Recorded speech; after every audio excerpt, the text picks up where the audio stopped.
অনেকেই চায় যে আমার দোয়াটা কবুল হোক, সবাই চায় আমার দোয়া কবুল হোক। দোয়া কবুলের তো অনেক শর্ত আছে, তাই না? অনেকগুলো আমল আছে, শর্ত আছে, অনেক সময় আছে, এগুলো মোটামুটি আপনারা জানেন। তো একটা বিষয় আমি বলছি আজকে, একটা দোয়া আছে যে দোয়াটা, যে কথাগুলো দোয়ার শুরুতে বললে এই দোয়াগুলো কবুল হবে ইনশাল্লাহ, এই বিষয়ে আপনি নিশ্চিত থাকতে পারেন।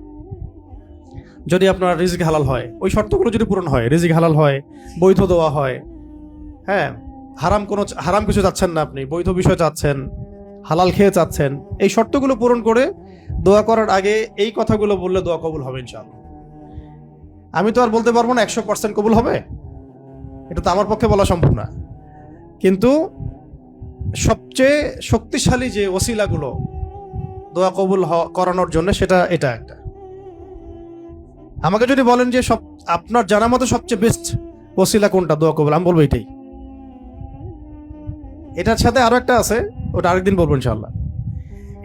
সেটা হচ্ছে আপনি আল্লাহ রাব্বুল আলামিনের এই একত্ববাদের ওসিলা দিয়ে দোয়া করবেন।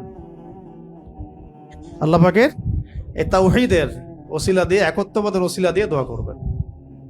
এইভাবে বলা, পরে শুনে আপনারা মুখস্থ করে নিয়েন।